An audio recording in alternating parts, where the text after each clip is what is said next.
Hello friends, welcome to Kalyani சுலகம். இன்றைக்கி இந்த வீடியோவில் ரொம்பவே அருமையான ஒரு ரசம் வச்சு காமிக்க போகிறாங்க. பருப்பு ரசம் வச்சு காமிக்க போகிறேன். நீங்கள் எவ்வளோ தான் கட்டுன்னு கட்டியிருந்தாலும் சரி, கடைசியாக ஒரு அரை டம்ளர் பருப்பு ரசத்தை குடிச்சிட்டிங்கன்னு வச்சுக்கிங்களேன், டைஜஸ்டிவ் ப்ராப்ளமே வராது. எப்படி செய்யலாம்னு சொல்லிட்டு பார்க்கலாமா? குக்கர் எடுத்துக்குங்க. அதில் ஒரே ஒரு ஸ்பூன் அளவுக்கு துவரம்பருப்பு சேர்த்துக்குங்க. 3 மீடியம் சைஸ் பழுத்த தக்காளி சேர்த்துக்குங்க. கெட்டி பெருங்காயம் கொஞ்சம் சேர்த்துக்குங்க. இது எல்லாத்தையும் நல்லா கழுவிட்டு நல்ல தண்ணி சேர்த்து ஒரு 5 விசில் விட்டு எடுத்துக்கலாம். இப்போ நான் ஸ்டவ் ஆன் பண்ணி வச்சுட்டேன். குக்கர் மூடி போட்டுட்டேன். பாருங்கள், விசிலையும் போட்டுட்டேன். 5 விசில் வரட்டும்.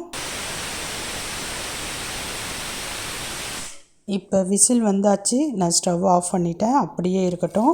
ஒரு மிக்ஸி ஜார் எடுத்துக்கோங்க. அதில் 2 டேபிள் ஸ்பூன் அளவுக்கு மிளகு சேர்த்துக்குங்க. அதே அளவுக்கு சீரகம் சேர்த்துக்குங்க. ஒரு 15 பல்லுக்கு பூண்டு சேர்த்துக்குங்க. இப்போ இது எல்லாத்தையும் மிக்சியில் அரைச்சிக்கலாம். அரைச்ச மிளகு, சீரகம், பூண்டு இப்படி தான் இருக்குது. இது அப்படியே இருக்கட்டும். இப்போ நம்ம குக்கரை ஓப்பன் பண்ணிக்கலாம். நம்ம எடுத்துக்கிட்ட துவரம்பருப்பு, தக்காளி இதெல்லாம் நல்லா மசிஞ்சு வெந்திருக்கான்னு சொல்லிட்டு செக் பண்ணிக்கலாம். பாருங்கள், சூப்பராக வந்திருக்கு. பருப்பும் நல்லா மசிஞ்சிருக்கு. தக்காளியும் நல்லா வெந்தாச்சு. தக்காளி மேலே இருக்க தோலை மட்டும் எடுத்துடலாம்.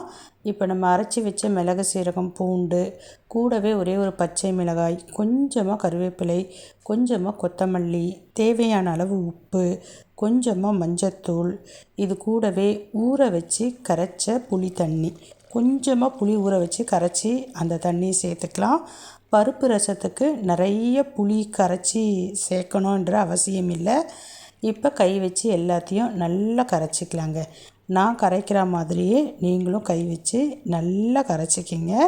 இந்த அளவுக்கு கரைச்ச பிறகு இப்போ தேவைப்பட்டதுன்னா தண்ணி சேர்த்துக்கலாம்.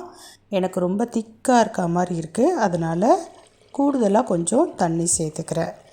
இப்போ ரசத்தை பார்த்திங்கன்னா நம்ம ரெடி பண்ணிட்டோம். கடைசியாக தாளிப்பு மட்டும் தரணும். ஸ்டவ் ஆன் பண்ணி சட்டி வச்சுக்கலாம். அதில் ஒரு 2 டேபிள் ஸ்பூன் அளவுக்கு எண்ணெய் சேர்த்துக்கலாம். எண்ணெய் காய்ந்த பிறகு கொஞ்சமாக கடுகு சேர்த்துக்குங்க. கடுகு பொரியணும். பொரிஞ்ச பிறகு 2 காய்ந்த மிளகாய் எடுத்துக்கலாம். கரெக்டாக இருக்கும். அதை 2-3 இந்த மாதிரி உடைச்சிட்டு அது கூட சேர்த்துக்குங்க. இப்போ நம்ம ரெடி பண்ண ரசத்தை இதில் ஊற்றிக்கலாம். ஊற்றிட்டு ஒரு 2 நிமிஷம் தாங்க ஆகும். பக்கத்துலேயே இருந்தோன்னா இந்த மாதிரி லைட்டாக பபிள்ஸ் வரும். நுரைச்சி முட்டை கட்ட ஆரம்பிக்கும். கவனமாக இருக்கணும். ரசம் கொதிக்கவே கூடாது. இந்த மாதிரி நுரையாக வரப்பவே நம்ம ஸ்டவ்வை ஆஃப் பண்ணிடணும். அதுலேயும் நான் மண்சட்டியில் வைக்கிறேன். இந்த ஸ்டேஜ் ரொம்ப கரெக்டான ஸ்டேஜ்.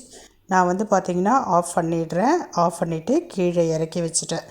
அவ்வளோதாங்க, சூப்பரான பருப்பு ரசம் ரெடி ஆகிடுச்சு.